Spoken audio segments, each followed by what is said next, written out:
सभी को जय यीशु मसीह जी की। मेरा नाम नितेश कुमार है। प्रभु यीशु मसीह जी ने जब मैं 9-10 साल का था तो मेरे हाथ पैर में कहते सफ़ेद दाग थे, मतलब पैरों में कुछ ज़्यादा थे मेरे। और मतलब काफ़ी टाइम से तो भैया जी ने मेरी दुआ हुआ करी प्रार्थना, अब वो भूल गए। हम कहते काफ़ी टाइम हो गए, ध्यान भी नहीं गया। फिर मैं रैंडमली एक पीछे बीते हफ्ते मतलब मैं लैपटॉप पे अपने काम कर रहा था, देखते देखते मैं अपने उंगलियों पे ध्यान जाता है तो मैं देखता हूँ मेरे हाथों से वो दाग सब गायब हो चुके हुए थे। फिर इसके बाद मैं लैपटॉप का साइड रख पैर के देखता हूँ, पैरों के भी गायब हो चुके थे। प्रभु यीशु से बड़े अद्भुत रीति से मेरे पैर के जो स्किन कलर है उसमें मेरे ढाला। प्रभु यीशु मसीह का बहुत बहुत धन्यवाद हो। और प्रभु से बीते समय मेरे जो भी यीशु मसीह जी ने मेरे को बहुत प्यारी जॉब दी, उसमें मेरे को 20% की इंक्रीमेंट भी करवाई प्रभु यीशु मसीह जी ने। और बहुत अद्भुत रीति से मेरे को बहुत बढ़ाया यीशु मसीह जी ने।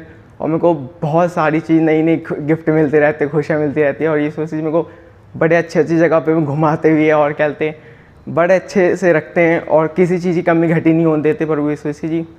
और बचपन में मतलब थोड़ा ये था कि कहते हैं लोग कहते थे कि कहते अरे ये थोड़ा पढ़ाई में कमज़ोर है क्या। आज वो कहते मेरे को ढूंढते रहते हर चीज़ के लिए कि नितेश भाई मेरे लैपटॉप में ही हो गया, मेरे वो हो गया। तो मतलब मेरे प्रभु यीशु मसीह तो उससे खुश होते, मेरे मम्मी और मेरे पापा भी बड़े खुश होते कि सब लोग उसे ढूंढते रहते हैं, नितेश पर टाइम नहीं रहता ये वो। तो मेरे को प्रभु यीशु से इतने बड़े आनंद, मेरे को इतना अच्छा बढ़ाया लिखाया। और उसके प्रभु यीशु से बहुत बहुत धन्यवाद हो प्रभु यीशु मसीह को। प्रभु यीशु मसीह के नाम से आमीन। मेरी एक गवाही थी। सबको जय यीशु मसीह की। मेरा नाम सरिता और मैं मथुरा की रहने वाली हूँ और मेरे साथ दोनों बेटे और मेरे पति दिनेश आए। मेरी सबसे पहली गवाही है कि मुझे बुखार हो गया था, तो मैंने दुआ का तेल लगाया और मेरा बुखार उसी दुआ के तेल से गया। और मैंने कोई दवाई भी नहीं खाई, कुछ भी नहीं खाया, मैं दुआ के तेल से ही मैंने सर से लगाया और उसी तेल से मैं बिल्कुल ठीक हो गई। फिर मेरे छोटे बेटे को रूबल को बुखार हुआ, फिर मैंने उसके भी दुआ का ही तेल लगाया। मैंने उसे कोई दवाई नहीं दी, कुछ भी नहीं दिया, वो भी बिल्कुल यीशु मसीह की दया से दुआ के तेल से ही ठीक हो गया। मैं यीशु मसीह का धन्यवाद करती हूँ। फिर मेरे पति दिनेश के पेट में दर्द हुआ और वो बिस्तर में लेट गए। मैंने दुआ करी यीशु मसीह से और उनके भी पेट पे दुआ का तेल लगाया और उन्होंने भी कोई दवाई नहीं ली, वो भी ठीक हो गए। मैं यीशु मसीह का इन सब बातों के लिए और चंगाई के लिए धन्यवाद करती हूँ। मेरी यही गवाही है। सबको जय यीशु मसीह की।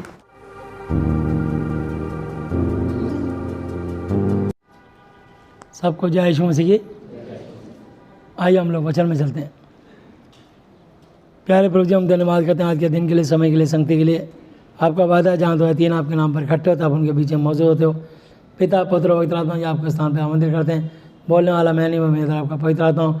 आज के वचन पर देखिए हमने 1000 गुना फल है, जिसकी मानसिक चिंता से आज़ाद करना, जिसकी आर्थिक समाधान करना, जिसको शारीरिक बीमारियों से चंगा स्वस्थ कर अपनी महिमा लेना। जो भी बीते समय रात में स्तुति महिमा की गवाही हुई आपको बनाया होगा, जो भी प्रचार हुआ है और आगे होने वाला है आपको भाने पाए। समय पर खड़ी आपके हाथों में सौंपते हुए पिता पुत्र पवित्र आत्मा जी आपके स्थान पर आमंत्रित करते हुए सारी आदर महिमा यीशु मसीह आपको देते हुए धन्यवाद धन्यवाद धन्यवाद की भेंट कराते हुए अपने जीवित नश्वर प्रभु यीशु मसीह की आदरणीय पवित्र नाम से मांगते हैं, आमीन। हालेलुया। मत्ती 7 अध्याय 1 आयत। दोष मत लगाओ कि तुम पर भी दोष ना लगाया जाए, क्योंकि जिस प्रकार तुम दोष लगाते हो उसी प्रकार तुम पर भी दोष लगाया जाएगा, और जिस नाप से तुम नापते हो उसी से तुम्हारे लिए भी नापा जाएगा। तू क्यों अपने भाई या बहन की आँख के तिनके को देखता है और अपनी आँख का लट्ठा तुझे नहीं सूझता?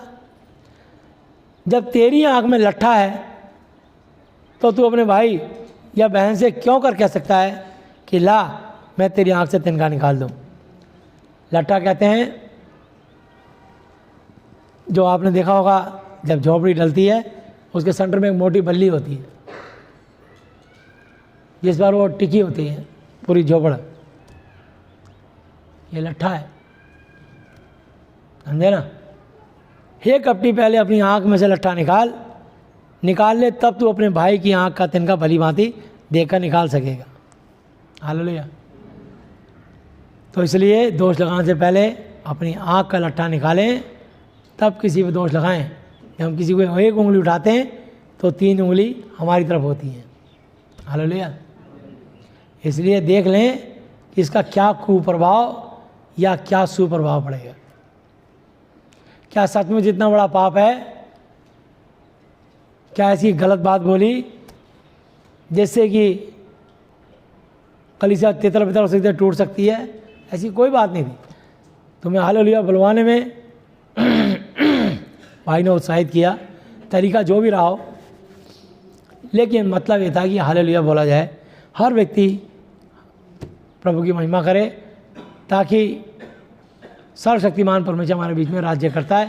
प्रकाशित वाक्य 19:6 इसका मतलब लिखा है। हालेलुया। तो इसलिए रोमियो की पुस्तक 8 अध्याय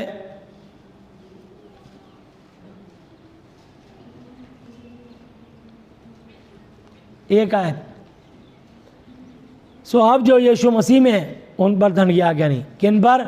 जो यीशु मसीह में। हालेलुया। कौन है यीशु मसीह पर? यूं तो सारे ही हैं, लेकिन वही जो उसके वचन के अनुसार चलते हैं, वो है यीशु मसीह में। बाकी सब तो नामधारी है, जिनके लिए परमेश्वर ने लिख दिया यूहन्ना 15:8 पे कि ये लोग होठों से तो मेरा आदर करते हैं, पर इनका मन, इनका हृदय मुझसे दूर रहता है। तो ऐसे होठों से आदर करने वाले बहुत हैं, पर दिल से प्रेम करने वाले बहुत कम हैं। तो इसलिए अब जो यीशु मसीह में जो दिल से आदर करने वाले हैं, भय मानने वाले हैं, उन पर दंड की आज्ञा नहीं, क्योंकि वो शरीर के अनुसार नहीं बल्कि आत्मा के अनुसार चलते हैं। अब अगर वो आत्मा के अनुसार चलते, ये छोटी मोटी बात को नज़रअंदाज कर देते, कोई बात नहीं, पर वो शारीरिक हैं, इसलिए उनको हर्ट हुआ दिल और दिमाग में कि इनको ऐसा नहीं कहना चाहिए। इससे उनका लेवल पता लग गया, ये आत्मिक लोग नहीं हैं, ये शारीरिक और संसारी लोग हैं। जो बाइबल लिए घूमते तो हैं, प्रभु का दावा तो करते हैं, लेकिन प्रभु इनके अंदर है ही नहीं, कोसों दूर है इनसे। इसलिए शैतान ने उनका उपयोग किया। ये कच्चे खिलाड़ी हैं जिन्होंने ये दोष लगाया। अगर दोष ढूंढोगे तो बाइबल में लिख दिया है, रोमियो 3 की 10, 11, 12 पे, कोई धर्मी नहीं, एक भी नहीं, कोई पवित्र नहीं, एक भी नहीं, सब के सब बेकार, तुच्छ और परमेश्वर की महिमा से रहित खाली है। लिखा ना, कोई भी, मैं भी आ गया, आप भी आ गए, दुनिया के सारे पास्टर आ गए।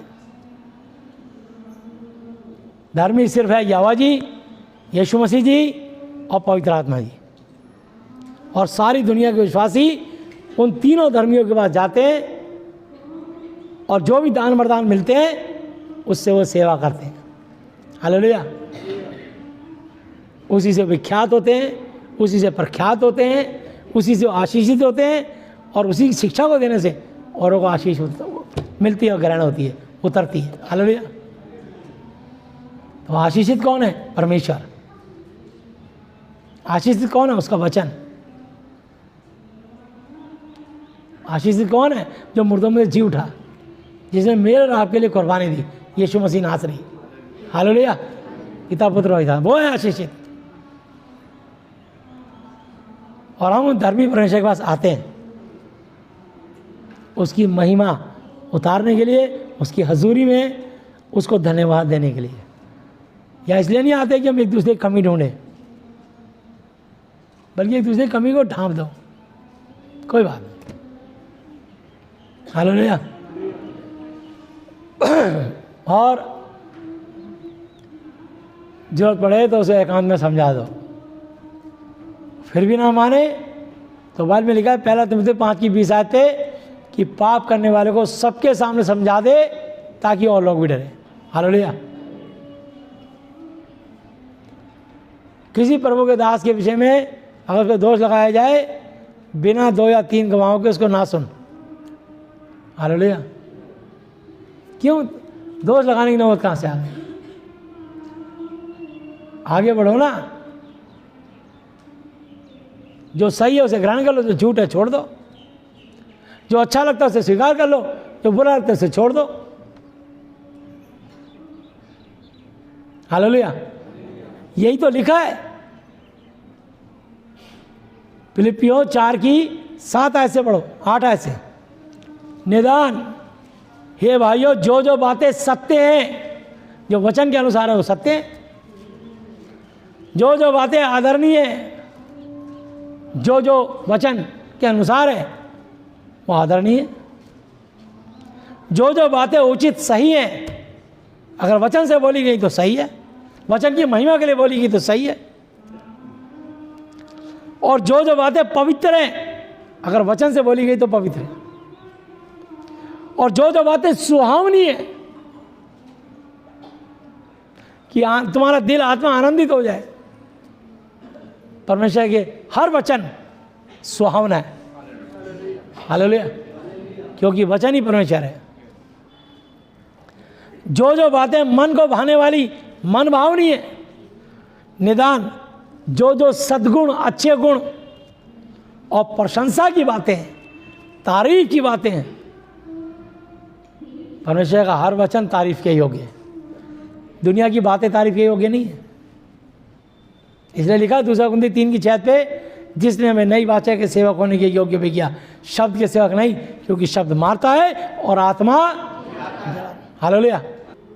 और जो जो सद्गुण, अच्छे गुण और प्रशंसा, तारीफ की बातें हैं, उन्हीं पर ध्यान लगाया करो। तारीफ, प्रशंसा की बातें। हालेलुया। और शैतान को तकलीफ होती है कि हालेलुया नहीं बोलोगे, कमी ढूंढता है शैतान। ढूंढने वाला कमी शैतान है, दोष लगाने वाला शैतान है। परमेश्वर कभी नहीं दोष यीशु मसीह ने दोष लगा दिया, बोला ये तो दुष्ट आत्माओं की सहायता से दुष्ट आत्मा निकालता है। यीशु ने कहा अगर शैतान ही शैतान को निकाले तो उसका राज्य क्यों कर बना रहेगा। हालेलुया। यीशु मसीह ने उसका जवाब दिया। तो मैं आपको बताना चाहता हूं, यीशु मसीह के पास चेलों ने भी एक बार शिकायत करी, चुगली करी। और इसको हम मरकुस में देखते हैं, और 9 अध्याय 38, 39, 40 आए। यीशु मसीह के चेले चुगली कर बैठे यीशु मसीह से। तब यूहन्ना ने उससे कहा, हे गुरु, हमने एक मनुष्य को तेरे नाम से दुष्टात्माओं को निकालते देखा। किसको निकालते देखा? निकालते देखा, घुसेड़ते नहीं देखा, निकालते देखा। हालेलुया। तेरे नाम से दुष्टात्माओं को निकालते देखा, और हमने उसे मना करने लगे क्योंकि हमारे पीछे नहीं हो लेता था। यीशु ने उसे कहा, उसको मत मना करो, क्योंकि ऐसा कोई नहीं जो मेरे नाम से सामर्थ का काम करे और जल्दी से मुझे बुरा कह सके। हालेलुया। क्योंकि जो हमारे विरोध में नहीं, वो हमारी ओर है। हालेलुया। यीशु ने जवाब दिया, तुम 12 चेले हो और ये 13वां आदमी, इसको मैंने चुना नहीं है। और उसका विश्वास देखो, वो हमको देख रहा है कि कैसे यीशु मसीह के नाम की धूम मच रही है। उसने इतना विश्वास किया कि वो खुद ही दुष्ट आत्मा निकालने लगा। चेलों को जलन हो गई, अरे वाह, यीशु के तो 12 चेले हमें, ये 13वां कहाँ से पैदा हो गया, इसको कहाँ से अथॉरिटी मिल गई। जलन की आत्मा। मैं नहीं समझता इसने कोई ऐसा अपराध किया। हालेलुया। बुलवाना चाहता था आपसे, नहीं बोला आपने। अब ये तो आपको उल्टा शर्म आनी चाहिए। क्यों नहीं बोलते हालेलुया? क्या जब मैं प्रचार करूंगा तभी बोलोगे? यह हालेलुया यीशु मसीह के लिए बोला जाता है, परमेश्वर के लिए बोला जाता है। यह कोई अपराध नहीं है। हाँ, 2 शब्द उसने उपयोग कर दिए, वचन में शब्द इस्तेमाल कर दिए। तुम शारीरिक थे ना, इसलिए तुमको लग गए। अगर आदमी को होते कहते कोई बात नहीं, जो सुहावनी बातें होंगी, अच्छी बातें होंगी, सद्गुण होंगे, प्रशंसा, वो हम ले लेंगे, जो बुरा होंगे छोड़ देंगे। तुम क्या करते हो? सब्जी फल अच्छे अच्छे होते हो छांट लेते हो, जो बुरे होते छोड़ देते, काने बैठे। क्या हो गया? सब्जी वाला तो सब बेचेगा इकट्ठा, फल वाला सब बेचेगा। तुम्हारी गलती है, छांटो, जो पिलपिला काना बेड़ा निकाल दो उसे। जो गलत बात है छोड़ दो उसकी, चाहे हमारा विश्वासी जन कोई हो। हालेलुया। ऐसा मत करो,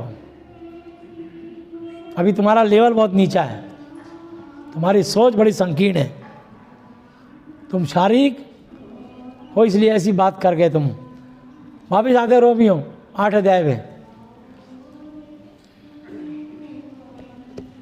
अभी इसको पूरा कर लें। जो जो बातें 9 आयत पे, फिलिपियों 4:9, जो जो बातें तुमने मुझसे सीखी और ग्रहण की और सुनी और मुझ में देखी, उन्हीं का पालन किया करो। ये पौलुस कह रहे हैं। तब परमेश्वर जो शांति का स्रोता है तुम्हारे साथ रहेगा। हालेलुया। अगर इस वचन के अनुसार, अगर वचन के अनुसार बोला है तो उसे ग्रहण करना। मैं तुमसे कितनी बार समझाया होगा, अगर मैं वचन से शिक्षा ना दूं, मेरी मत सुनना मानना। कहा नहीं मैंने कहा? इसमें कौन सी बात होगी? और उसने भी 1-2 बातें संसारी बोली, बोला मैं आत्मा से भी गाऊंगा, मैं बुद्धि से भी गाऊंगा, मैं शरीर से भी गाऊंगा और आत्मा से भी गाऊंगा। तो शरीर का गाना छोड़ दो, आत्मा का गाना पकड़ लो। में कौन सी बात हो गई? मैंने अगर वचन से बोला तो सीख लो, वचन से नहीं बोला, अगर दृष्टांत समझाते समझाते मैंने कोई संसारिक तरीके से उदाहरण दे दिया, तुम्हें पसंद नहीं आया उसे छोड़ दो। पर वचन तो सही है, वचन में तो कोई कमी नहीं। हालेलुया। तो मैं प्रभु में बहुत आनंदित हूँ कि मैं अब इतने दिनों के बाद तुम्हारा विचार मेरे विषय में फिर जागृत हुआ है। निश्चय तुम्हें आरंभ में भी इसका विचार था, पर तुम्हें अवसर ना मिला। ये नहीं कि मैं अपनी घटी के कारण ही कहता हूँ, क्योंकि मैंने सीखा है कि मैं जिस दशा में हूँ उसी में संतोष सब्र करूँ। मैं दीन होना भी जानता हूँ और बढ़ना भी जानता हूँ। हर एक बात और सब दशाओं में तृप्त होना, भूखा रहना, बढ़ना घटना सीखा है। और जो मुझे सामर्थ्य देता है उसमें मैं सब कुछ कर सकता हूँ। तो भी तुमने भला किया कि मेरे कलेशों में मेरे सहभागी हुए। हालेलुया। और हे फिलिपियों, तुम आप भी जानते हो कि सुसमाचार के प्रचार के आरंभ में जब मैंने मकीदुनिया से कूच किया, तब तुम्हें छोड़ और किसी मंडली ने लेने देने के विषय में मेरी सहायता नहीं की।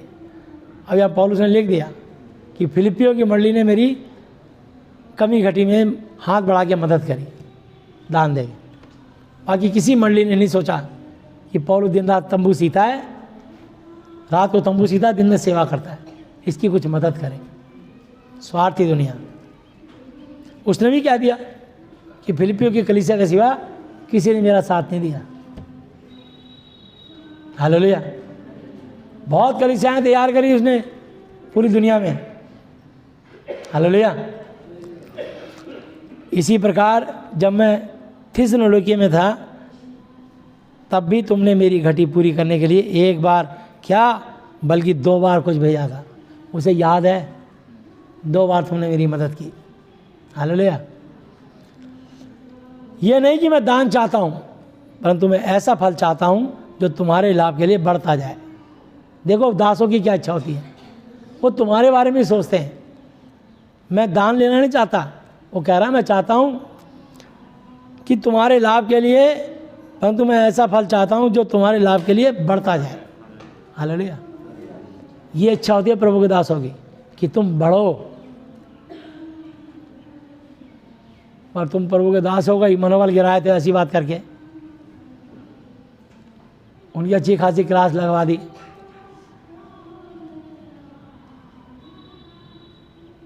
क्या चाहते हो? शक्ति चाहते हैं ना, हो गई। अब तो खुश होना चाहिए तुम्हें, शैतान को खुश होना चाहिए, उसकी योजना से, पर होगी नहीं। हमारा प्रेम खत्म नहीं हो सकता। हालेलुया। क्योंकि हमारा प्रेम संसारिक नहीं है, आत्मिक है। हालेलुया। तो यहाँ लिखा है मेरे पास सब कुछ है, वरन बहुतायत से भी है। जो वस्तुएं तुमने इपफ्रुदीतुस के हाथ से भेजी थी, उन्हें पाकर मैं तृप्त हो गया हूँ। वह तो सुगंध और ग्रहण करने के योग्य बलिदान है जो परमेश्वर को भाता है। और मेरा परमेश्वर भी अपने धन के अनुसार जो महिमा सहित यीशु मसीह में है तुम्हारी हर एक घटी को पूरी करेगा। आमीन। हमारे परमेश्वर पिता की महिमा अनंत काल तक युगानुयुग तक होती रहे। आमीन। हालेलुया। तो यहाँ प्रभु ने कहा कि देखो मैं तुम्हारे को अब भी आशीर्वाद दे रहा हूँ, तुमने मेरी सहायता करी। प्रभु का देने के लिए आशीष होती है, प्रभु को लोग आशीष होती है। जब मैं लोग अपनी गाड़ी छोड़ता हूँ लोग आशीष देते हैं, आपका टैंक सदा फुल रहा है। कोई किराया नहीं देते, किराया देना तो टैक्सी करेंगे, आशीर्वाद देते हैं, दुआ देते हैं। इसलिए प्रभु ने मुझे गाड़ी और टैंक फुल रखते हैं। हालेलुया। और ये सम्मान सच्ची सेवा करने के कारण मिलता है। हालेलुया। तो आप प्रभु को समझो, प्रभु की इच्छा क्या है। आ जाएंगे रोमियो वापस 8 अध्याय में और 2 आयत।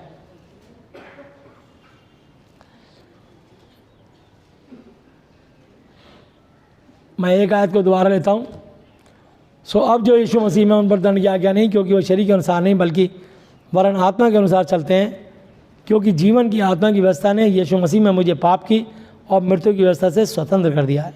क्योंकि जो काम व्यवस्था शरीर के कारण दुर्बल होकर नहीं कर सकी, उसको स्वयं परमेश्वर यहोवा जी ने किया। कैसे? अर्थात अपने ही पुत्र को इस पापी देह, इस पाप में शरीर की समानता में मनुष्य बनाकर और पाप के बलिदान होने के लिए भेजकर शरीर में पाप पर दंड की आज्ञा दी। ये पाप जो यीशु मसीह ने जितने जुल्म सहे, ये तुम्हारे को मेरे को मिलने थे। हालेलुया। पर यीशु मसीह ने ये सब अपने ऊपर ले लिए,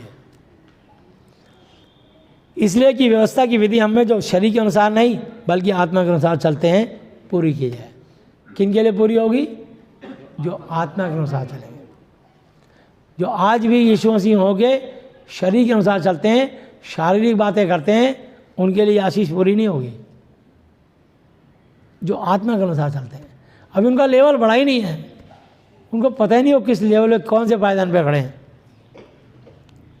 समझे? उनको दिमाग के ठिकाने पे नहीं हम कर क्या रहे हैं। क्योंकि शारीरिक व्यक्ति शरीर की बातों में मन लगाते हैं। हालेलुया। अगर वो संसारिक होगा, शारीरिक होगा, वो कमियां ढूंढेगा किसकी क्या कमी है। अच्छा, आज भैया जी ने क्या प्रचार किया, कई एक दूसरे की कमी ढूंढते हैं और कमी ढूंढ के उसको मीडिया पर ओपन कर देते हैं। प्रभु का प्रचार कर रहे हैं, उसको जितनी अकल है उतनी बात करेगा वो, छोड़ दो उसे। अगर तुम्हें प्रभु ने ज्ञान दिया, तुम सीधा प्रचार करो। हालेलुया। तुम्हें ज़रूरत ही नहीं कौन गलत बोल रहा सही बोल रहा। तुम कंफ्यूज क्यों हुए? इसलिए कंफ्यूज हुए इसका तुम औरों का प्रचार भी देखते हो। तुमने अपनी टीम को लगा रखा है कि दूसरों की कमियां ढूंढो, और खासकर ऐसे लोगों की कमी ढूंढो जो मेरी बुराई करें, ताकि मैं उनकी बुराई ढूंढ के उनको एक्सपोज करूं। वो शारीरिक ही हैं, कितने बड़े अपने आप को आत्मी योद्धा बनते हैं। हमें क्या जरूरत है यार, मेरे खिलाफ जितना मर्जी बोलो, कोई फर्क नहीं पड़ता। मैं सिर्फ प्रभु की महिमा करना चाहता हूँ बस। हालेलुया। और चाहता हूँ प्रभु ने जो मेरे भेड़े, उन्हीं की भेड़े हैं, मेरे हवाले किए हैं, उनकी मैं खूब सेवा करूँ, वो खूब हट्टी कट्टी स्वस्थ तंदुरुस्त खुशहाल रहें। ये मेरी इच्छा है। हालेलुया। ये प्रभु यीशु मसीह की कलीसिया जो मेरे हवाले की गई है कि जा मेरी भेड़ों को चरा, ये खूब हट्टी कट्टी स्वस्थ और बुद्धिमान रहें, आशीषित रहें, धनवान रहें। हालेलुया। ये मेरी इच्छा है।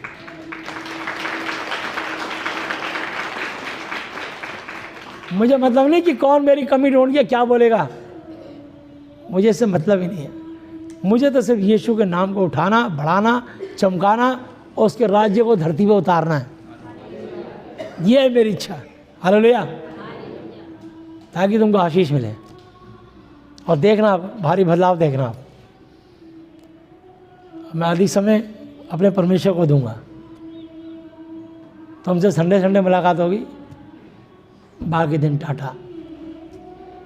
तो शरीर पे मन लगाना तो मृत्यु है, नरक है, परंतु आत्मा पर मन लगाना जिंदगी, जीवन और शांति है। हालेलुया। अगर जिंदगी चाहिए, शांति चाहिए, तो आत्मा के वचनों पर मन लगाओ, कमियां मत ढूंढो, कमी को छोड़ दो, ड्रॉप कर दो, बैक कर दो, काट दो। मैंने वचन से बोला वो ग्रहण कर लो, जो बुरा बोला उसे छोड़ दो। हालेलुया। ये सीधी सी बात। तो क्योंकि शरीर पर मन लगाना तो परमेश्वर से बैर रखना है, क्योंकि ना तो परमेश्वर की व्यवस्था के अधीन है और ना हो सकता है, और जो शारीरिक दशा में है वे परमेश्वर को प्रसन्न नहीं कर सकते। हाँ, सोच लीजिए, ऐसा करने से उल्टा परमेश्वर तुमसे रुष्ट हो गया। तुम परमेश्वर से माफी मांगना, प्रभु मैंने क्या कर दिया, शैतान ने मुझसे क्या करवा दिया। ना भैया जी उनके हाकिम है, ना मैं उनका हाकिम हूँ, फिर मुझे बात नहीं पहुँचानी चाहिए थी। प्रभु मुझे माफ़ करें, परमेश्वर से माफ़ी मांगो। अरे जो वचन है वो उसे ग्रहण कर लो, बाकी छोड़ दो। तो यहाँ लिखा है, परंतु जबकि परमेश्वर का आत्मा तुम में बसता है तो तुम शारीरिक दशा में नहीं हो परंतु आत्मिक दशा में हो। यदि किसी में यीशु मसीह का आत्मा नहीं तो उसका जन नहीं। यदि यीशु मसीह तुम में है तो देह पाप के कारण मरी हुई है, परंतु आत्मा धर्म के कारण जीवित है। और यदि उसी का आत्मा जिसने यीशु को मुर्दों में से, मरों में से जलाया, तुम्हारे अंदर बसा हुआ है, तुम में बसा हुआ है, तो जिसने यीशु को मरों में से जलाया वह तुम्हारी एक ना एक दिन मर जाने वाले शरीरों को, मरणहार देहों को भी अपने आत्मा के द्वारा जो तुम में बसा हुआ है जिलाएगा। आमीन। हम सब स्वर्ग में रहेंगे। हालेलुया। सब, एक भी नाश नहीं होंगे। बस हमें प्रभु के वचन के अनुसार चलना। हालेलुया। हमें भटकना नहीं है। उस प्रचारक ने क्या कहा, उसने क्या कहा, उसने क्या प्रचार किया। अरे तुम्हारे को तुम्हारा चरवाह दिया गया है, सीखो, और जो ना समझ आए पूछो, हम समझाएंगे। हालेलुया। तो सो हे भाइयों, हम शरीर के कर्जदार नहीं ताकि शरीर के अनुसार दिन काटें, क्योंकि यदि तुम शरीर के अनुसार दिन काटोगे तो मरोगे, नरक में जाओगे, और यदि आत्मा से देह की क्रियाओं को मारोगे तो जीवित रहोगे, स्वर्ग में जाओगे। हालेलुया। इसलिए कि जितने लोग परमेश्वर के आत्मा के चलाए चलते हैं वे ही परमेश्वर के पुत्र पुत्री हैं। हालेलुया। तो अब आप पहचान लो, यदि आप परमेश्वर के वचन के अनुसार चल रहे तो पुत्र पुत्री हैं, और यदि वचन से हट के चल रहे हैं तो आप शैतान की संतान हैं। आप वचन से हट गए, आपके अंदर जंगली दाने आ गए, आपके अंदर जहर आ गया, लेकिन प्रभु कह रहा है इसको जंगली दाने को मत उखाड़ना, इसको भी साथ साथ बढ़ने दो। ऐसा ना हो क्यों आप जंगली दानों को उखाड़ते गेहूँ भी उखाड़ लो। अभी कह रहा दोनों को एक साथ बढ़ने दो। न्याय के दिन जंगली दानों को मैं स्वर्गदूतों को बोलूँगा काट के गट्ठर बांध दे, पहले उनको नरक में डाला जाएगा, वहाँ जलना, रोना, दांत पीसना होगा, पर गेहूँ को खत्म में रखा जाएगा। हालेलुया। तो अपनी कैटेगरी खुद ही पहचान लो। नहीं समझ आ रहा तो मत्ती 13 अध्याय निकाल लो। बहुत अच्छा ये परमेश्वर का दृष्टांत है। हालेलुया। लो एक आयत से पढ़ते हैं इसको हम। उसी दिन यीशु घर से निकलकर झील के किनारे जा बैठा और उसके पास ऐसी भीड़ इकट्ठी हुई कि वह नाव पर चढ़ गया और सारी भीड़ किनारे पर खड़ी रही। और उसने उनसे दृष्टांतों में बहुत सी बातें कहीं कि देखो एक बोने वाला बीज बोने निकला, बोते समय कुछ बीज मार के किनारे गिरे, कुछ पक्षियों ने आकर चुग लिया, कुछ पथरीली भूमि में गिरे जहाँ उन्हें बहुत मिट्टी ना मिली और गहरी मिट्टी ना मिलने के कारण वे जल्दी उगाए, पर सूरज निकलने पर वे जल गए और जड़ ना पकड़ने से सूख भी गए। कुछ झाड़ियों में गिरे और बड़ी झाड़ियों ने उन्हें बढ़कर दबा डाला, उठने नहीं दिया, उनकी ग्रोथ नहीं होने दी। पर कुछ उपजाऊ भूमि में गिरे, अच्छी भूमि में गिरे, हालेलुया। पर कुछ अच्छी भूमि पर गिरे और फल आए, कोई 100 गुना, कोई 60 गुना, कोई 30 गुना। जिसके कान हो वह सुन ले। चेलों ने पास आकर कहा, तू उनसे दृष्टांतों में क्यों बातें करता है? उसने उत्तर दिया है कि तुमको स्वर्ग के राज्य के भेदों की समझ दी गई है, पर उनको नहीं। हालेलुया। क्योंकि जिसके पास है उसे दिया जाएगा और उसके बाद बहुत हो जाएगा। हालेलुया। और जिसके पास कुछ नहीं है, उससे जो कुछ उसके पास है वो भी ले लिया जाएगा। मैं उनसे दृष्टांतों में इसलिए बातें करता हूँ कि वो देखते हुए भी नहीं देखते, सुनते हुए भी नहीं सुनते और नहीं समझते। पर उनके विषय में यशाया की ये भविष्यवाणी पूरी होती है कि तुम कानों से सुनोगे पर समझोगे नहीं, आंखों से तो देखोगे चमत्कार, पर तुम्हें तब भी सुझाई नहीं देगा अब कहाँ जाएं, क्या करें। क्योंकि इन लोगों का मन मोटा हो गया है और वे कानों से ऊंचा सुनते हैं और अपनी आंखें मूंद ली हैं। कहीं ऐसा ना हो कि वे आंखों से देखें और कानों से सुने और मन से समझें और फिर मुकर जाएं। फिर जाएं मतलब मुकर जाएं और मैं उन्हें चंगा करूं। पर धन्य है तुम्हारी आंखें कि वो देखती हैं और तुम्हारे कान कि वो सुनते हैं। क्योंकि मैं तुमसे सच कहता हूँ कि बहुत से भविष्यवक्ताओं ने और धर्मियों ने चाहा कि जो बातें तुम सुनते हो, ये प्रभु के वचन तुम सुनते हो, देखें पर नहीं देखी, जो वचन तुम सुनते हो सुने पर नहीं सुनी। हालेलुया। सो तुम बोने वाले का दृष्टांत सुनो। जो कोई राज्य का वचन सुनकर, परमेश्वर के जीवित वचन को सुनकर नहीं समझता, उसके मन में जो कुछ बोया गया था वह दुष्ट शैतान आकर उसे छीन ले जाता है। और ये वही है जो मार्ग के किनारे बोया गया था और जो पथरीली भूमि पर बोया गया था, ये वो है जो वचन सुनकर तुरंत आनंद के साथ मान लेता है। हालेलुया। पर अपने में जड़ ना रखने के कारण वह थोड़े दिन का है, और जब वचन के कारण कलेश या उपद्रव होता है, दंगा होता है, ताड़ना होती है, तुरंत ठोकर खाता है। जो झाड़ियों में बोया गया था, ये वो है जो वचन को सुनता है, पर इस संसार की चिंता और धन का धोखा वचन को दबाता है और नहीं फल लाता। हाय अब क्या होगा, लोग क्या कहेंगे, समाज क्या कहेगा, बिरादरी क्या कहेगी। मैं आपको बताना चाहता हूँ, बिरादरी कुछ नहीं देगी तुम्हें, जो को देंगे यीशु मसीह देंगे। हालेलुया। जो अच्छी भूमि में बोया गया था, ये वो है जो वचन को सुनकर समझता है और फल लाता है, कोई 100 गुना, कोई 60 गुना, कोई 30 गुना। उसने उन्हें एक और दृष्टांत दिया कि स्वर्ग का राज्य उस मनुष्य के समान है जिसने अपने खेत में अच्छा बीज बोया, पर जब लोग सो रहे थे तो उसका बैरी शत्रु आकर गेहूं के बीच में जंगली बीज बोकर चला गया। हालेलुया। इसी प्रचार में कितने लोगों को प्रचार हो रहा है, पर शैतान ने एक आदमी के बीच में जंगली बीज बो दिया, उसका सर फटने को हो गया, उसकी हालत ख़राब हो गई, उसने यहीं पे रोना शुरू कर दिया, वो घर तक रोता रहा, मेरे तक कंप्लेंट पहुंचा दी, मतलब उसको बेचैनी हो गई। प्रभु का वचन तो बाइबल में लिखा है, 1 कुरिन्थी 14:33 पे, परमेश्वर गड़बड़ेगा नहीं वरन शांति करता है।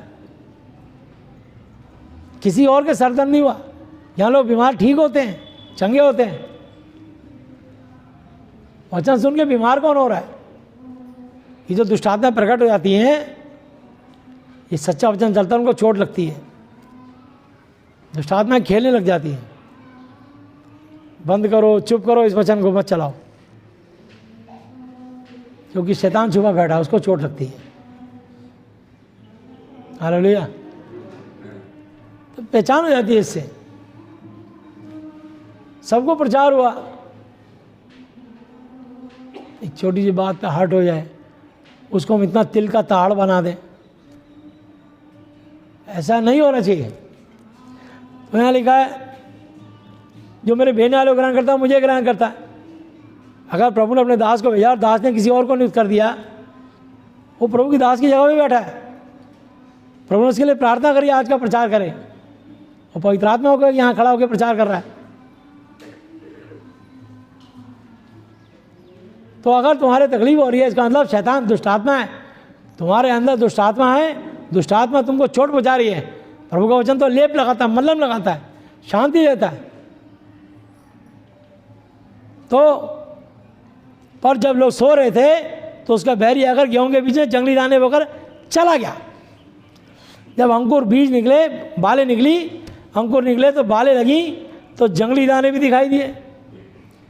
इस पर गृहस्थ के दासों ने आकर उससे कहा, हे स्वामी, क्या तूने अपने खेत में अच्छा बीज नहीं बोया था? फिर जंगली दाने के पौधे उसमें कहाँ से आए? उसने उनसे कहा, ये किसी बैरी शत्रु का काम है।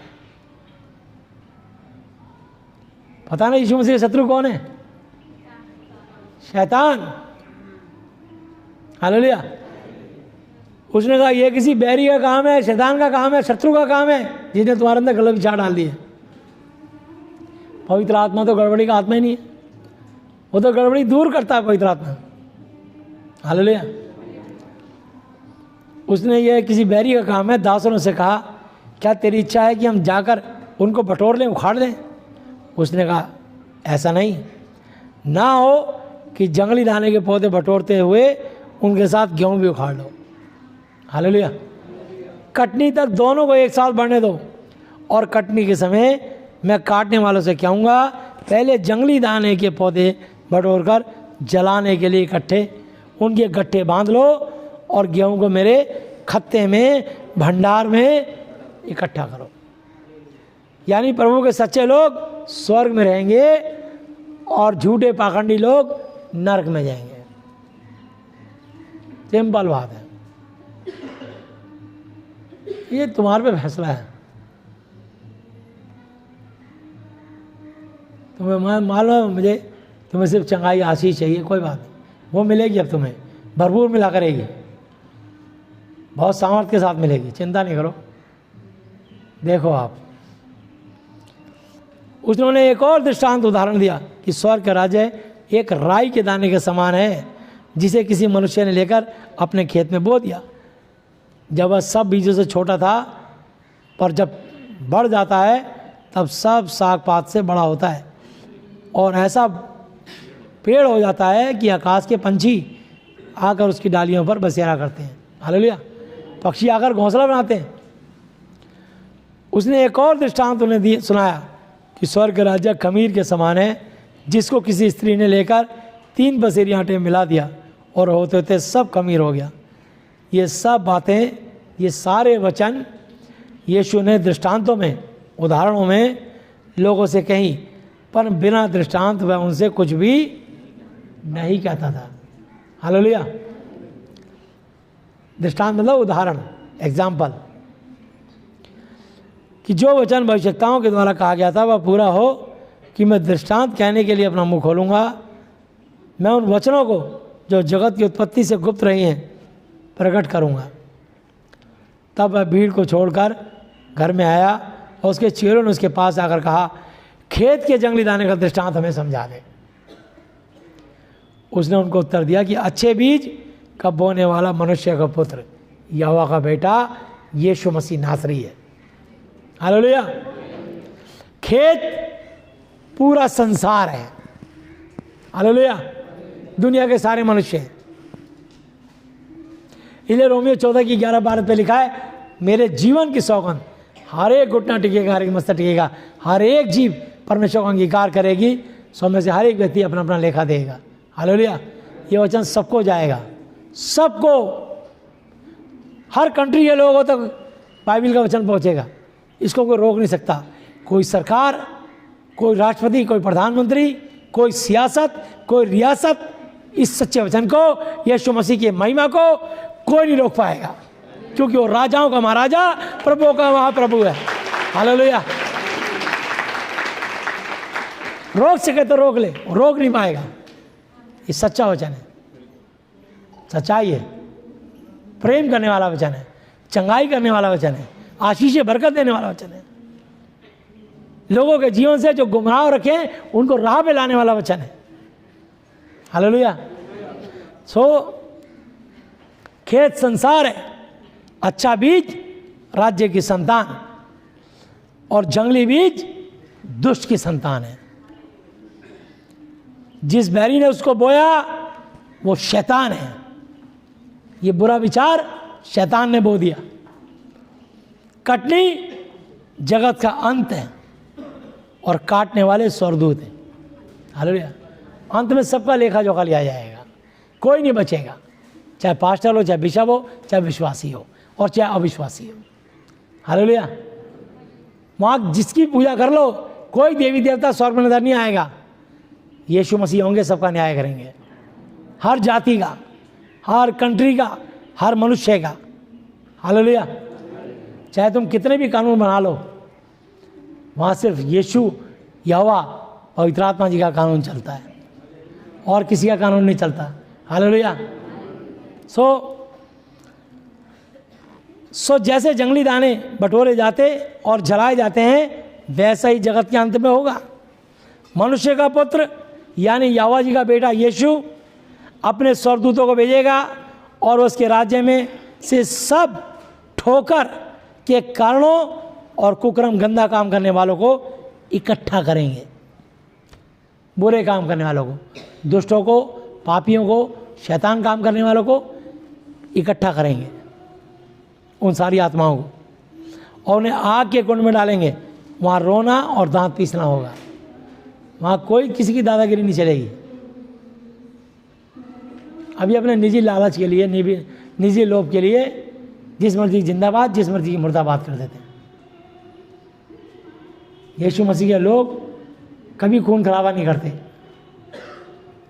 हमेशा नर्स की सेवा करेंगे, डॉक्टर बन के सेवा करेंगे, ओल्ड एज होम बुजुर्गों की सेवा करेंगे, अनाथों की सेवा करेंगे, अनाथ आश्रम चलाएंगे। कभी कोई हथियार रखे किसी मारपीट नहीं करते, कभी अपने क्रोध का पलटा नहीं लेते, बाएं गाल थप्पड़ मार दाएं गाल आगे कर देते। प्रभु के लोग अच्छी शिक्षा पे चलते हैं, कोई हथियार नहीं रखते अपने पास। उनका हथियार परमेश्वर का वचन है। हालेलुया। उस समय धर्मी अपने पिता के राज्य में सूर्य की तरह चमकेंगे। जिनके कान होगा सुन ले। जो इस वचन के अनुसार चलेगा, चलेगी, वो एक दिन स्वर्ग में जैसे सूर्य चमकता ना, ऐसे स्वर्गदूत बन के चमकोगे तुम। अभी यहाँ पर हम राजदूत बन के काम कर रहे हैं, और जब यहाँ धरती में सो जाएंगे, इस दुनिया से हमारा निधन हो जाएगा शरीर का और हमारी आत्मा नहीं मरेगी, तब हम स्वर्गदूत बन के काम करेंगे। हालेलुया। तो स्वर्ग का राज्य खेत में छिपे धन के समान है, जिसे किसी मनुष्य ने पाकर छिपा दिया और मारे आनंद के जाकर अपना सब कुछ बेचकर उसमें खेत मोल ले लिया। फिर स्वर्ग का राज्य एक व्यापारी के समान है, जो अच्छे मोतियों की खोज में था। जब उसे एक बहुमूल्य मोती मिला तो उसने जाकर अपना सब कुछ बेच डाला और उसे मोल ले लिया। फिर स्वर्ग का राज्य उस बड़े जाल के समान है जो समुद्र में डाला गया और हर प्रकार की मछलियों को समेट लाया, खींच लाया। हालेलुया। रंग बिरंगी, छोटी बड़ी मोटी सब मछली जो जाल में फंस गई सबको ले आया, और जब भर गया तो उसको किनारे पर खींच लाए और बैठकर अच्छी अच्छी को बर्तन में इकट्ठा किया और बेकार बेकार तुच्छ तुच्छ कटी फटी फेंक दी गई चारे के लिए। हालेलुया। तो जो चीज़ सड़ जाती है, आप भी देखते होगे घर में, कभी मिठाई है, सब्जी है, उसमें फंगस लग जाती है, आप उसे निकाल के फेंक देते हो ताकि फंगस सारे में ना फैल जाए, और सब पे लग गई तो सब फेंक दोगे। जगत के अंत में ऐसा ही होगा। स्वर्गदूत आकर दुष्टों को धर्मियों से अलग करेंगे और उन्हें आग के कुंड में डालेंगे। हालेलुया। किनको? दुष्टों को, दुष्टता से जीने वालों को आग के कुंड में डालेंगे। और वहाँ रोना और दांत पीसना होगा। क्या तुमने ये सब वचन समझे? उन्होंने उससे कहा हाँ। उसने उनसे कहा इसलिए हर एक शास्त्री जो स्वर्ग के राज्य का चेला बना है उस गृहस्थ के समान है जो अपने भंडार से नई और पुरानी वस्तुएं निकालता है। हालेलुया।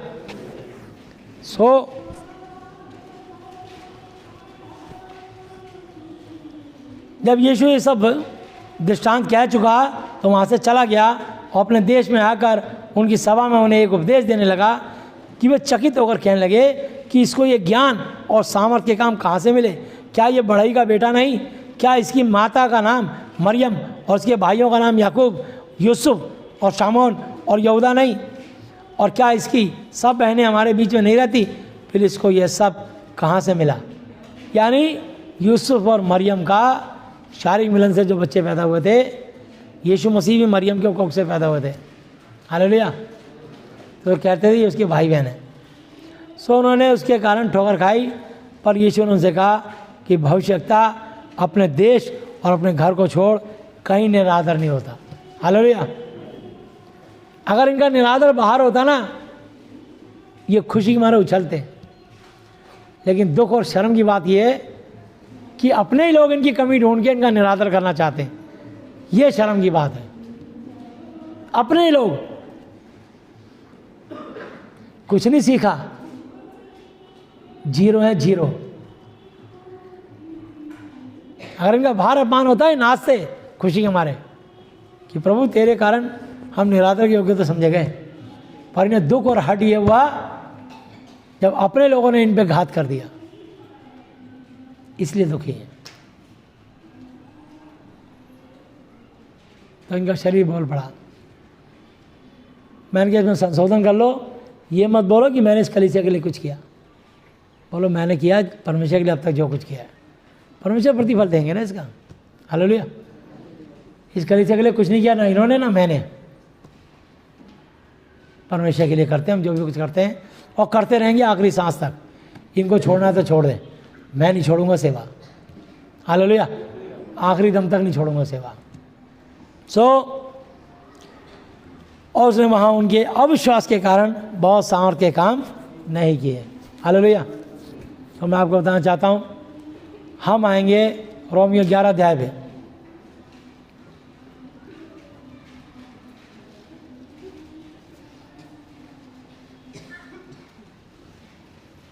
एक आयत। इसलिए मैं कहता हूँ क्या परमेश्वर ने अपनी प्रजा को त्याग दिया है? कदापि नहीं। मैं भी तो इस्राएली हूँ, इब्राहिम के वंश और बिन्यामीन के गोत्र में से हूँ।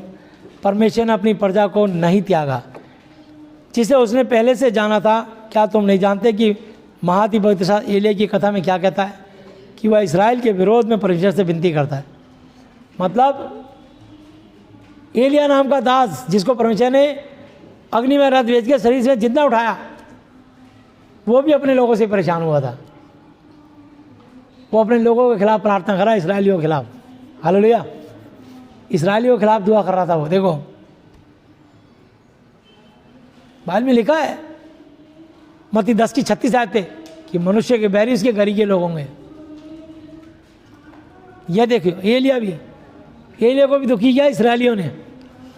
लिखा है कि हे प्रभु, उन्होंने तेरे भविष्यवक्ताओं को घायल किया, कत्ल किया, और तेरी वेदियों को ढा दिया, गिरा दिया, और मैं ही अकेला बच रहा हूँ, और वो मेरे भी जान के खोजी हैं।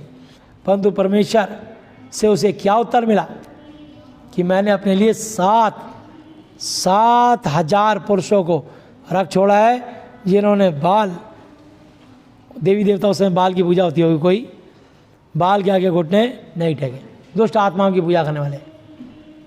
बोला तेरी सोच है, तू मनुष्य है, मैं परमेश्वर हूँ, मैं स्वर्ग से देखता हूँ। तू सोच रहा मैं अकेला धर्मी हूँ? नहीं, अभी मैंने 7,000 पुरुष रख छोड़े हैं जिन्होंने देवी देवताओं के आगे घुटने नहीं टेके। हालेलुया। सो इसी रीति से इस समय भी अनुग्रह से चुने हुए कितने लोग बाकी हैं? यदि अनुग्रह से हुआ है तो फिर कर्मों से नहीं तो अनुग्रह फिर अनुग्रह नहीं रहा। सो परिणाम क्या हुआ? यह है कि इस्राएली जिसकी खोज में है, मतलब जो बॉर्न क्रिश्चियन कहते हैं, जिसे अपने आप को जन्मजात क्रिश्चियन कहते हैं, इस्राएली जिसकी खोज में है वो परमेश्वर उनको नहीं मिला, परंतु चुने हुए को मिला, और शेष लोग कठोर किए गए हैं। हालेलुया। तो हम कितने धन्य हैं कि हम चुने हुए लोगों को प्रभु ने मिल गया। लोग हमारे पास दुआ कराने आते हैं, हमसे बात करते हैं, हमारा प्रचार पसंद नहीं करते, और उनकी खास पहचान होगी वो कभी जय यीशु मसीह की नहीं बोलेंगे। पहली पहचान होगी बोलेंगे जय मसीह की, यीशु को गायब कर देंगे। ये उनकी पहली चिन्ह है, पहला चिन्ह है। इसलिए मैं ऐसों से बात ही करना पसंद नहीं करता। गुस्सा आया था मुझे,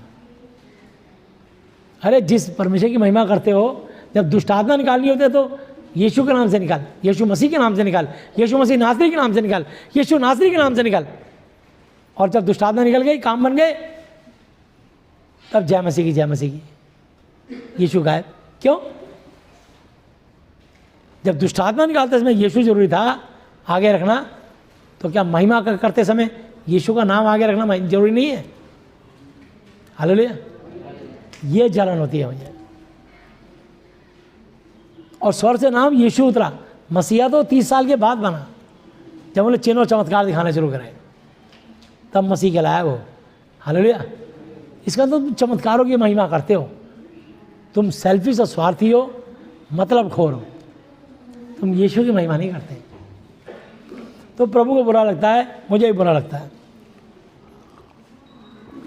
जैसा लिखा है कि परमेश्वर ने आज के दिन तक भारी नींद में डाल रखा है, और ऐसी आंखें दी जो ना देखें, और ऐसे कान जो ना सुने। और दाऊद कहता है उनका भोजन उनके लिए जाल और फंदा और ठोकर और दंड का कारण हो जाए। उनकी आंखों पर अंधेरा छा जाए ताकि वो ना देखें, और तू सदा उनकी पीठ को झुकाए रख। सो मैं क्या कहता हूँ, क्या उन्होंने इसलिए ठोकर खाई कि गिर पड़े? कदापि नहीं, परंतु उनके गिरने के कारण अन्य जातियों को उद्धार मिला कि उन्हें जलन हो। तुम्हें और मुझे, हालेलुया, तुम्हें और मुझे इसलिए उद्धार दिया प्रभु ने। तुम्हारी मेरी प्रार्थनाएं दुआएं इसलिए सुनते हैं कि हम उनकी महिमा करते हैं यीशु के नाम से। हालेलुया। हम लोग पिता की महिमा करते हुए घबराते, लजाते या शर्माते नहीं हैं, खुल के महिमा करते हैं, खुल के गवाही देते हैं। हालेलुया। सो मैं कहता हूँ क्या उन्होंने इसलिए ठोकर खाई कि गिर पड़े? कदापि नहीं, परंतु उनके गिरने के कारण अन्य जातियों को उद्धार मिला कि उन्हें जलन हो। सो यदि उनका गिरना जगत के लिए धन और उनकी घटी अन्य जातियों की संपत्ति के कारण हुआ, तो उनकी भरपूरी से कितना ना होगा। मैं तुम अन्य जातियों से ये वचन कहता हूँ कि जब मैं अन्य जातियों के लिए प्रेरित हूँ तो मैं अपनी सेवा की बढ़ाई करता हूँ। हालेलुया। वो कह रहा है मैं अन्य जातियों के लिए प्रेरित हूँ, पौलुस कह रहा है, तो मैं अपनी सेवा की बढ़ाई करता हूँ कि प्रभु जी मुझे अन्य जाति चुना। हालेलुया।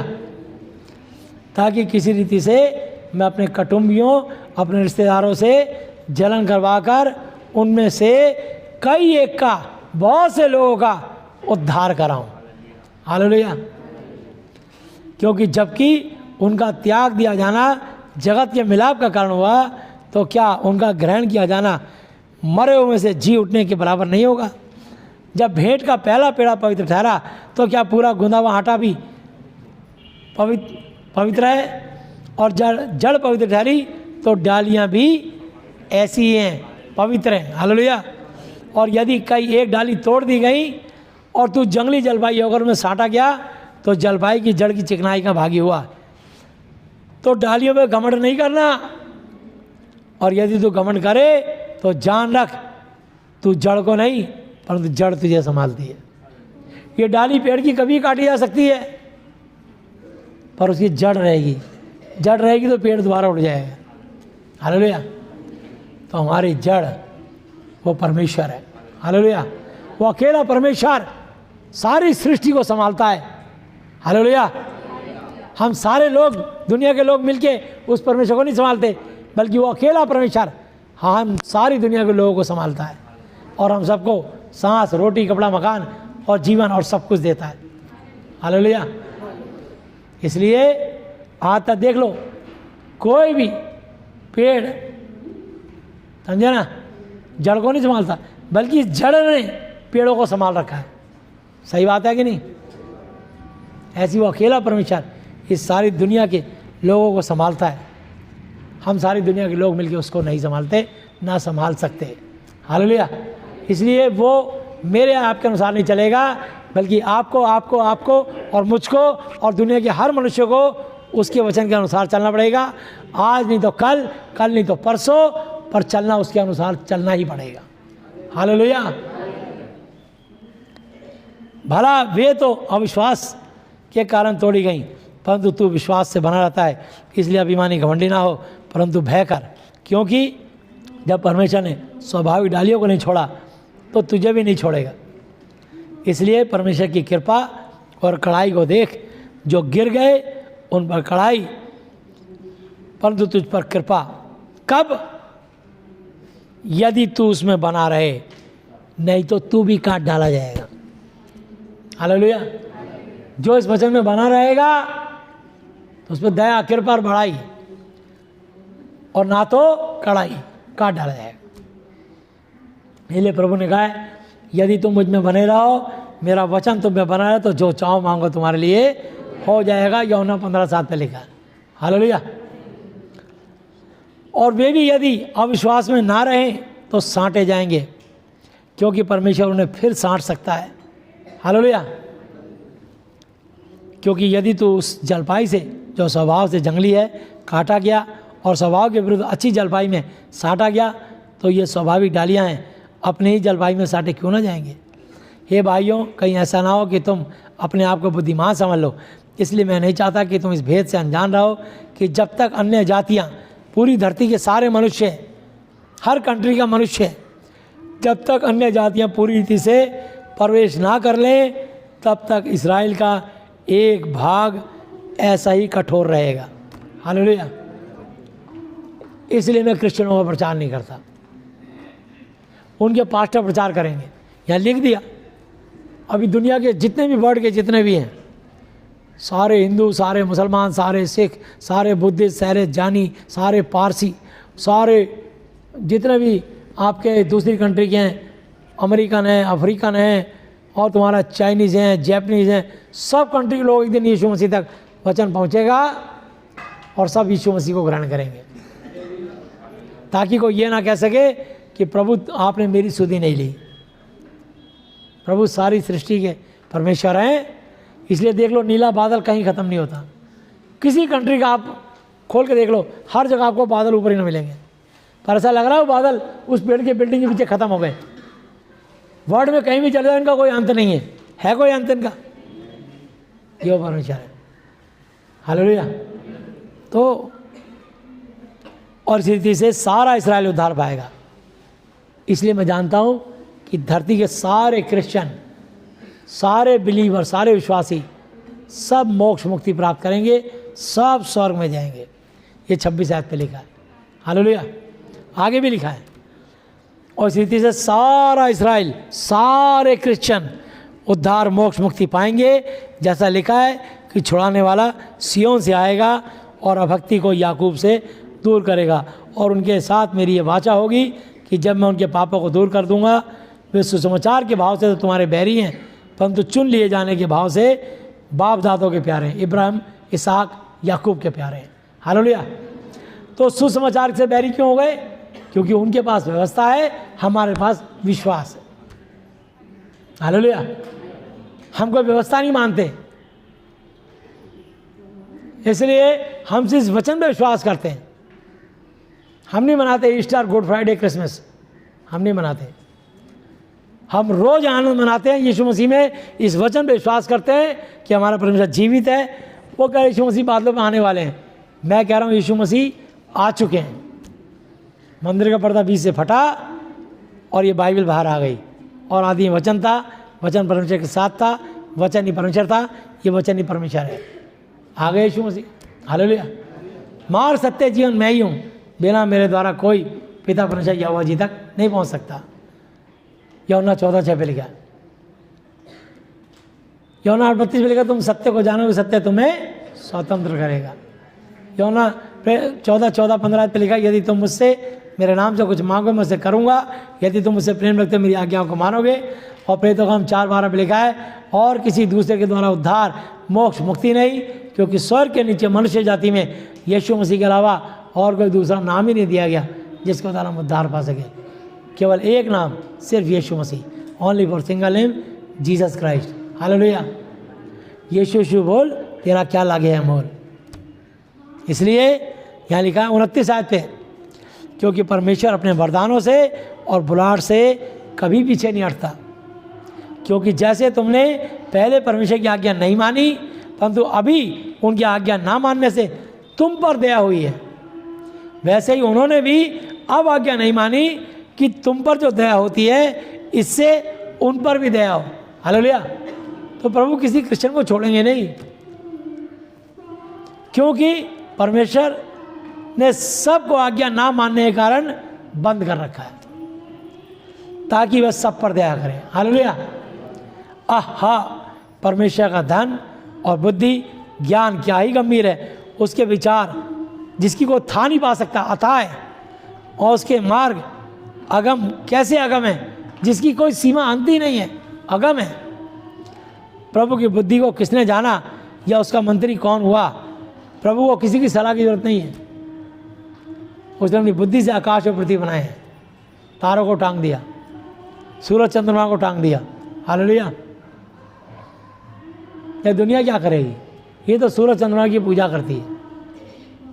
इन्होंने सूरज चंद्रमा बनाने वाले को छोड़ दिया, इन्होंने सृष्टि की उपासना की पर सृष्टि बनाने वाले को छोड़ दिया। यहाँ लिखा है, या किसने पहले उसे कुछ दिया है जिसका बदला उसे दिया जाए, क्योंकि उसी की ओर से, उसी के द्वारा और उसी के लिए सब कुछ है, उसी की महिमा युगानुग होती रहे। आमीन। हालेलुया। परमेश्वर क्रोधित क्यों होता है। रोमियो 1 अध्याय उसकी 16 आयत से, क्योंकि मैं सुसमाचार से नहीं लजाता, इसलिए कि हर एक विश्वास करने वाले के लिए, पहले तो यहूदी फिर यूनानी के लिए उद्धार के निमित्त परमेश्वर की सामर्थ्य है, क्योंकि उसमें परमेश्वर की धार्मिकता विश्वास से और विश्वास के लिए प्रकट होती है। जैसा लिखा है कि विश्वास से धर्मी जन जीवित रहेगा। कैसे जीवित रहेगा। विश्वास से, व्यवस्था से नहीं, विश्वास से। परमेश्वर का क्रोध, परमेश्वर का गुस्सा तो उन लोगों की सब अभक्ति और अधर्म पर स्वर से प्रकट होता है, जो सच्चाई को, सत्य को अधर्म से दबाए रखते हैं। इसलिए कि परमेश्वर के विषय का ज्ञान उनके मनों में प्रकट है, क्योंकि परमेश्वर ने उन पर प्रकट किया है उसके, क्योंकि उसके अनदेखे गुण अर्थात उनकी सनातन सामर्थ्य और परमेश्वरत्व जगत की सृष्टि के समय से उसके कामों के द्वारा देखने में आते हैं, यहाँ तक कि वे निरुत्तर हैं, इसका कोई उत्तर नहीं। इस कारण कि परमेश्वर को जानने पर भी उन्होंने परमेश्वर के योग्य उसकी बड़ाई, तारीफ, प्रशंसा नहीं किया, परंतु व्यर्थ बेकार विचार करने लगे, यहाँ तक कि उनका निर्बुद्धि अज्ञानी मन अंधेरा हो गया। वे अपने आप को बुद्धिमान जताकर अज्ञानी बन गए। और अविनाशी जो परमेश्वर, अमर परमेश्वर है, कभी नहीं मर सकता, अविनाशी परमेश्वर की महिमा को नाशमान मनुष्य, यानी कई गुरुओं के नाम दान ले लिए, पहला पाप। इसलिए परमेश्वर नाराज होता है, वो गुरु एक दिन मर जाएंगे। इसलिए किसी गुरु का नाम दान लेके, उसका पैंडल पहन के, लॉकेट पहन के कह रहे हमने गुरु जी का नाम दान ले लिया, परमेश्वर को छोड़ दिया, इंसानों को गुरु बना लिया, और वो मर गया तो उसकी गद्दी पे दूसरा बैठ गया, बोला अब नया गुरु जी हमारा ये बन गया। तो परमेश्वर को जलन होती है, परमेश्वर को सिजदा नहीं कर रहे, गुरुओं को सलूट कर रहे हैं, गुरुओं के जयकारे लगा रहे हैं।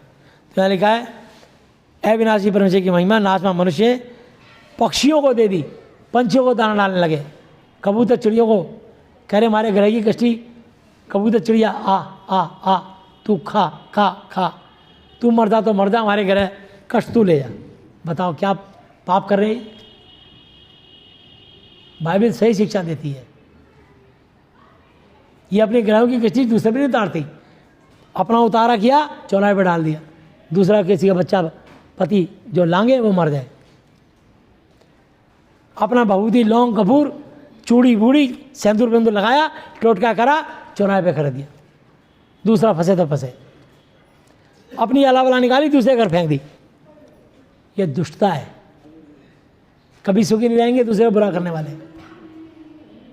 जो दूसरे के लिए गड्ढा खोदता है वो खुद उस गड्ढे में गिरता है, याद रखना। तो बाइबल हमारा दिमाग खोलती है, ये सच्चा परमेश्वर का वचन है, और शैतान को पता है ये बाइबल हमारे भेद खोल देती है। इसलिए वो नहीं चाहता कि कोई विश्वासी बने। तो आप एलिगेशन लगाते हैं कि तुम्हारा धर्म बदल गया। अरे धर्म के साथ मैंने किसी की जाति नहीं बदली, बदली किसी की? किसी की कास्ट बदली मैंने? किसी को मैंने ईसाई बनाया? किसी को पानी डुबकी लगाई, बपतिस्मा दिया? एक गवाही देखो 25 साल में मैंने कभी कोई क्रिश्चियन नाम रखा किसी का? मैंने लोगों को सही शिक्षा दी, बस इस वचन से साफ। तो यहाँ लिखा है और पक्षियों की पूजा करने लगे, 4 पैर वाले जानवर की पूजा करने लगे, चौपाए की है, चींटियों को आटा, चिड़ियों को बाजरा, मंगलवार को बंदर केले, बुधवार को सांड को पालक, मछली को आटे की गोलियां, शनिवार को काले कुत्ते को दूध पिलाना, शनि को तेल चढ़ाना, ऐसे टोट के बता दिए। क्यों भाई? भूरा कुत्ता, पीला कुत्ता, सफ़ेद कुत्ता क्यों नहीं होना चाहिए? काला ही कुत्ता क्यों? ये सारा मोहल्ला काले कुत्ते दूध पिलाएगा, काले कुत्ते का पेट ही फट जाए, बीमार हो जाए। नहीं तुझे पीना पड़ेगा, नहीं पिएगा तो डंडा मारेंगे। ये जबरदस्ती है क्या? उपाय बता दिया टोटका, काला कुत्ता ही पिलाना। काले कुत्ता ढूंढ रहे हैं गली गली में, कहीं तो काला कुत्ता ही पाल लेते हैं। कहते यार परमेश्वर ने उन्हें नीच कामनाओं के वश में छोड़ दिया, यहाँ तक कि उनकी स्त्रियों ने भी स्वाभाविक व्यवहार को जो उसके स्वभाव के विरुद्ध बदल डाला। ऐसा पाप किया तो उनकी बेटियां, औरतें बदल गईं।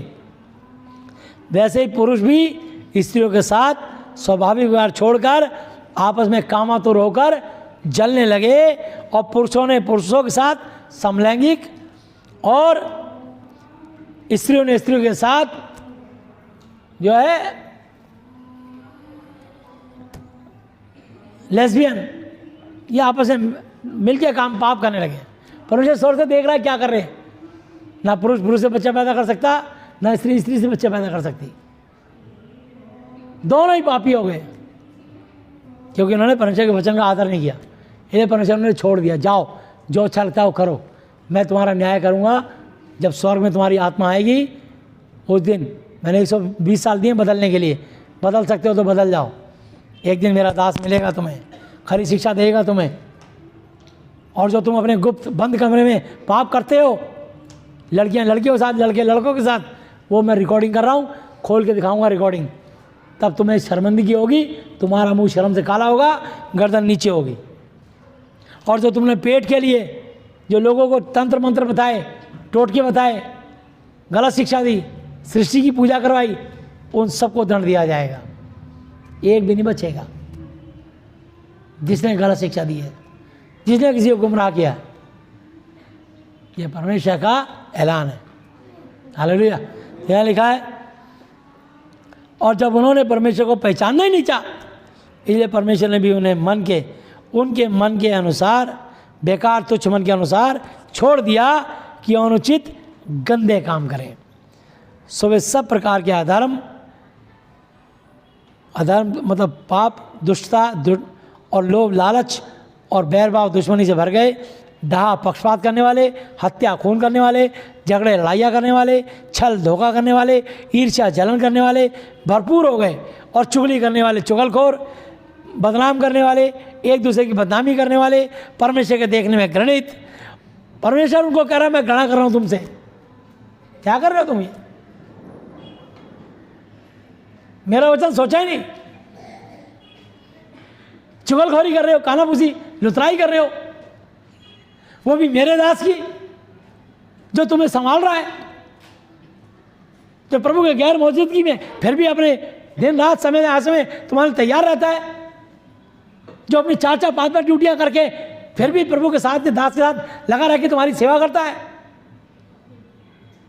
तुम उसके खिलाफ मुंह खोल रहे हो। माफ भी तो कर सकते थे। दंड मिलना चाहिए और मिलेगा न्याय के दिन, इसे भी, मुझे भी, और हर उस व्यक्ति को भी जिसने परमेश्वर के खिलाफ चलने की कोशिश की है, चाहे वो कोई क्यों ना हो, चाहे वो पास्टर हो, बिशप हो, चाहे मैं हूं। यह न्याय की पुस्तक है, इससे मेरा और आपका न्याय होगा। हालेलुया। और ऐसे मत लगाओ एलिगेशन। उन भलाइयों को याद करो जो तुम्हारे जीवन में इस सेवक के द्वारा हुई हैं। वो वक्त क्यों भूल गए? बदनाम करने वाले, परमेश्वर के देखने में घृणित, औरों का अनादर, बेइज्जती करने वाले, अभिमानी, घमंड से भर गए, डींगे मारने वाले डींग मार बन गए, बुरी बुरी बातों को बनाने वाले, माता पिता की आज्ञा नहीं मानने वाले, निर्बुद्धि मतलब ना समझ, विश्वासघात करने वाले, धोखा देने वाले विश्वासघाती, दया रहित, रहम नहीं, निर्दयी मतलब कठोर हो गए, वे तो परमेश्वर की विधि जानते हैं कि ऐसे ऐसे काम करने वाले मृत्यु के दंड के योग्य हैं। तो भी ना केवल आप ही ऐसे काम करते हैं, बल्कि ऐसे करने वालों से भी प्रसन्न होते हैं। दूसरे को बता रहे हैं आज को ऐसा नहीं बोलना चाहिए, वो भी उसकी हाँ में हाँ मिला रहे हैं, हाँ उनको ऐसा नहीं बोलना चाहिए। फंस गए तुम दोनों, झूठी साक्षी ना देना। और अगर यदि सच्ची भी है तो परमेश्वर इसका हाकिम है, तुम नहीं हो, मैं नहीं हूं। मैंने तो इसकी कई गलतियां इकट्ठी और थी, उनका हिसाब किताब लिया इससे। ये तो छोटी सी बात थी, ये तो एक बहाना है, वो तो कुछ और ही बात है जिस पर मैं उत्तेजित हुआ हूं। और उससे जो इसने कर दिया, एक स्टेप नीचे हो गया ये आदर में, मेरी नज़र में। बंदा 4 मंजिल से गिर के उठ सकता है, किसी की नज़रों से गिरा बंदा कभी नहीं उठ सकता। ये उस गलती से कई स्टेप नीचे गिर गया, उसका जवाब देने से और नीचे गिर गया। शांत रहे, बस ठीक है, मैं आदमी बड़ा भाई हूँ, अगर समझा रहा हूँ, डांट रहा हूँ तो मान ले, मेरा आगे मुंह खोलना अच्छी बात नहीं।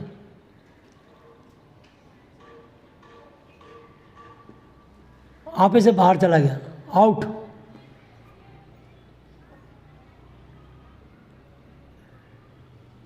उस बात का गुस्सा मुझे, इसका कुछ नहीं, इसका कुछ नहीं, उसके लिए समझा दिया ऐसा मत करना आगे से, बस। पर गुस्सा किसी और ही बात का है, वो भी जानता है, वो भी बता दिया। दोबारा मेरे साथ रहने वाला मेरे साथ दगा नहीं कर सकता, करके देखना मेरे साथ दगा, परमेश्वर तुम्हारे को रगड़ देगा। जिसने मेरे साथ दगा किया है, 25 साल की सेवा मैंने खूब रगड़ते देखा उन लोगों को, जिसने मेरे साथ दगा किया है, करके देखो। ललकार है, चैलेंज है, मेरी ओर से परमेश्वर लड़ता है और हर विश्वासी की ओर से परमेश्वर लड़ता है। निर्गमन 14 में लिखा है, तुम चुपचाप और शांत रहो या वह आप ही तुम्हारी ओर से लड़ेगा। हालेलुया। हर विश्वासी की ओर से परमेश्वर लड़ता है, लड़ के देखो। परमेश्वर इस्राएलियों की ओर से लड़ता रहा, कब तक? जब तक वो आज्ञा मानते रहे। कब तक? जब तक वो भय मानते रहे। नहीं तो अपने इस्राएलियों को ही नाश कर दिया यहोवा जी ने, अपने ही लोगों को एक ही रात में जहरीले सांप भेज के 23,000 लोगों को कटवा के मरवा डाला। ऐसा अगर वो प्यार करने मतलब वो परमेश्वर है तो भस्म करने वाली आग भी है, यह भी याद रखना। हालेलुया, ये ध्यान रखना। तो ऐसा परमेश्वर है वो। तो आप क्या समझ रहे हो उसे? कोई पाप करके बच जाओगे? कोई तुम्हारे अंदर स्मार्ट नहीं है। मैं तो इन चक्करों में फंसता नहीं। और आप लोग गए, लो मोबाइल भी छोड़ दिया, चलो अब मेरा मोबाइल से ही वास्ता नहीं रहेगा। और बोलो, छोड़ दिया मोबाइल, मैं अपना समय प्रभु के चरणों में बिताऊंगा, नहीं उठाता मोबाइल। चलो, मुझे बात ही नहीं करनी इस कूड़े से, मैं अपना समय अपने प्रभु के पास बिताऊंगा, उनसे अपने आप को रिचार्ज करूंगा। और जो मुझे देंगे वरदान सामर्थ, मैं तुम्हारे को भी लौटाऊंगा, खूब लौटाऊंगा दिल खोल के। तुम दौड़ो पैसे के पीछे, मैं दौड़ूंगा परमेश्वर के पीछे। और जिसको दौड़ना हो मेरे पास आ जाना,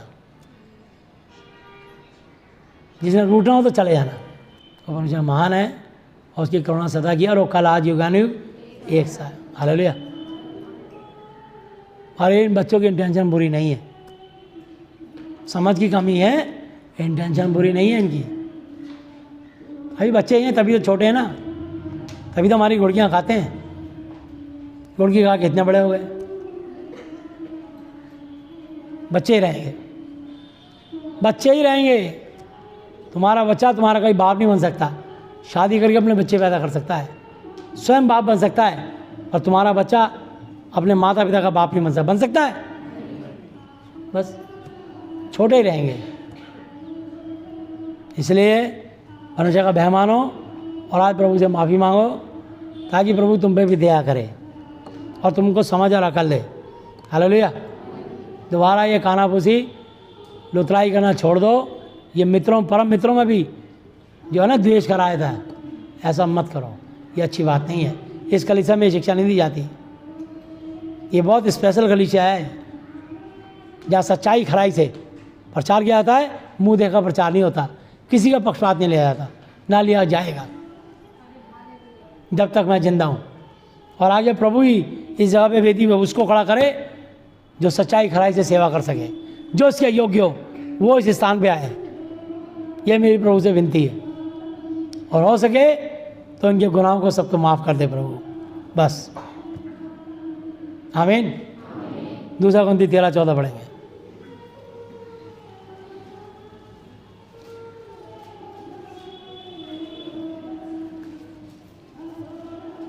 अभी गलातियों मैंने छोड़ दिया, गलातियों घर जाके पढ़ लेना, ठीक है। 4 अध्याय पढ़ लेना, 4 की 21 ऐसे पढ़ाना था, तुम्हें समझ में आ जाएगा। नहीं समझ आया तो मुझसे पूछना। 4 से 21 से लेके आखिरी आयत तक सिखाना चाहता था कुछ, पर 4 अध्याय पूरा पढ़ लेना गलातियों, ठीक है। अभी मैं समय का ध्यान रखते हुए 2 Corinthians 13-14 आयत पढ़ूंगा।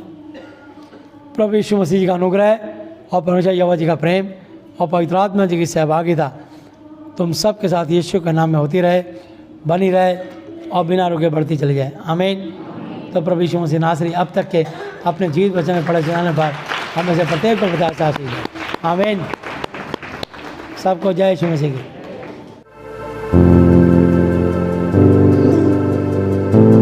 आइए प्रार्थना में चलते हैं। हे हमारे पिता, आप जो स्वर्ग में हैं, आपका नाम पवित्र माना जाए, आपका राज्य आए, आपकी इच्छा जैसी स्वर्ग में पूरी होती है वैसे पृथ्वी पर भी हो। हमारी दिन भर की रोटी आज हमें दें, और जिस प्रकार हमने अपने अपराधियों को क्षमा किया है वैसे ही आप भी हमारे अपराधों को क्षमा करें, और हमें परीक्षा में ना लाएं परंतु बुराई से बचाएं, क्योंकि राज्य और पराक्रम और महिमा सदा ही आपके हैं, मेरे प्रभु यीशु मसीह जी के नाम से। आमीन। हालेलुया।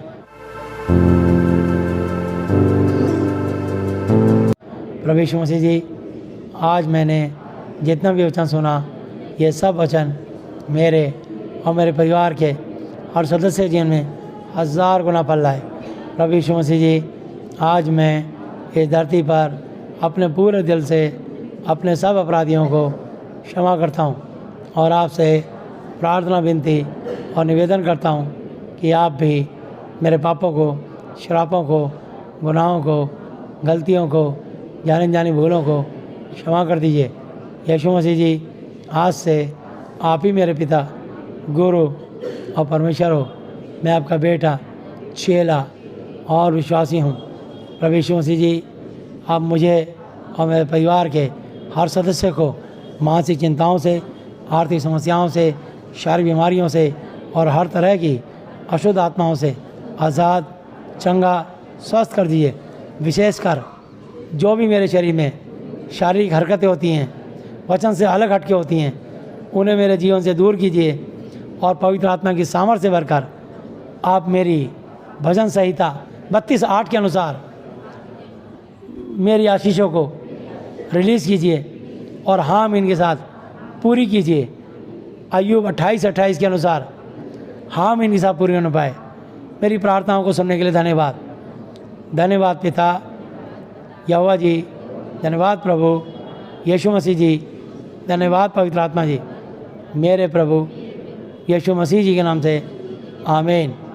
Hallelujah, hallelujah, hallelujah.